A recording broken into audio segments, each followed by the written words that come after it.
নমস্কার বন্ধুরা, আজকে আবার একটা নতুন রেসিপি নিয়ে চলে এসেছি। আজকে চিকেন কান্তি করে দেখাবো। তাতে আগে শুকনো খোলায় যে মশলাটা তৈরি করতে হবে সেটা আগে দেখিয়ে দিই কি কি লাগবে। মৌরি নিয়েছি বড় চামচের 1 চামচ, এই যে তেজপাতা নিয়েছি 3টে, শুকনো লঙ্কা নিয়েছি 6টা, দারচিনি নিয়েছি 2টো স্টিক, এলাচ নিয়েছি 4টে ছোট এলাচ, আর এই যে স্টার ফুল 2টো, আর 8টা থেকে 10টার মতন গোলমরিচ। আমি 1 কিলো মাংসের মশলা করব। এটা শুকনো খোলায় ভেজে নিয়ে তারপর গুঁড়িয়ে নেব। কড়াতে সাদা তেল দিয়ে দিয়েছি, আর এই যে ঘিটা অতি অবশ্যই দিতে হবে, তবে খেতে ভালো লাগবে আর টেস্টটা ভালো হবে। আর একটু দেবো।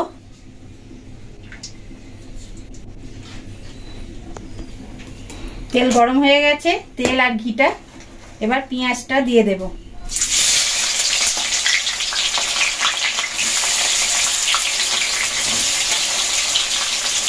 পেঁয়াজটা ভালোভাবে লাল লাল করে ভেজে নেব। লবণ দিয়ে দেব এই সময়ই, তাহলে পেঁয়াজটা তাড়াতাড়ি ভাজা হয়ে যাবে আর নরমও হয়ে যাবে। তারপরে ভাজা হোক। পেঁয়াজের কালারটা বেশ একটু কালারটা চেঞ্জ হয়ে গেছে, বাদামি বাদামি কালার হয়ে গেছে। এবার আদা রসুনের পেস্ট দেব। আদা রসুনের পেস্ট বড় চামচের 3 চামচ।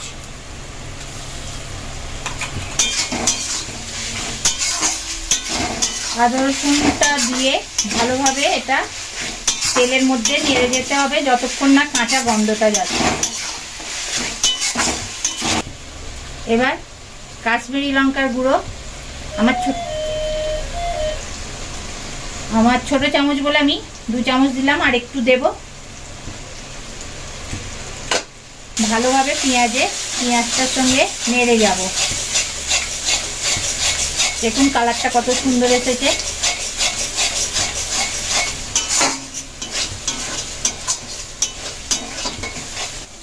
এবার মাংসটা দিয়ে দেব।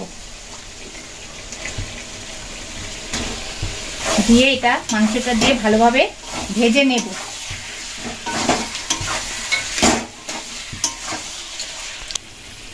যে মশলাটা গুঁড়ো করে রাখলাম সেই মশলাটা দিয়ে দেব।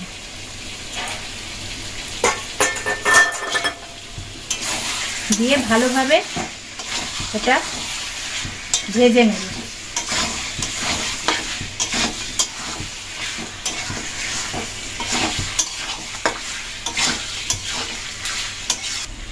এই যে কান্তি মশলাটা দিলাম, এই মশলাটা এখন 2 থেকে 3 মিনিট আমি ভেজে নেব ভালোভাবে। এবার 2 থেকে 3 মিনিট ভাজার পর এবার এই যে টক দই আমি 4 চামচ, বড় চামচের 4 চামচ টক দই নিয়ে একটু জল দিয়ে ফেটিয়ে রেখে দিয়েছিলাম, সেটা দিয়ে দেব। আর আঁচটা আমি একটু কমিয়ে দেব। এবার দইটা দিয়ে ভালোভাবে এটা কষিয়ে যেতে হবে। যতক্ষণ না তেলটা উপরে ভেসে আসছে ততক্ষণ এটা কষাতে হবে।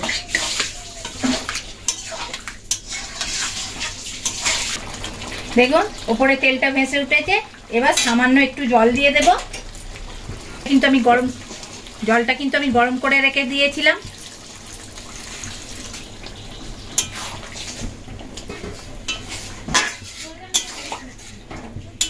চাপা দিয়ে দিলাম। এবার 10 মিনিট পর ফিরে আসছি। 10 মিনিট পর ফিরে এলাম। এবার খুললাম, দেখুন কত সুন্দর হয়েছে, কালারটাও কত ভালো এসেছে। আর ওখান থেকে তো আপনারা গন্ধটা পাচ্ছেন না, গন্ধটাও খুব সুন্দর, সেন্টটাও ভালো ছেড়েছে। অনেকেই তো কষা, তারপর এমনি চিকেনের ঝোল এইসব করে খেয়েছেন। এইরকমভাবে একদিন মাংস করে খাবেন, দেখবেন খুব ভালো লাগবে। বাড়ির যারা মাংস খায় না তারাও বলবে হ্যাঁ খাবো। এই যে মেথি পাতা, কসুরি মেথি লাস্টে দিয়ে নামিয়ে নেব। নেড়ে নেব।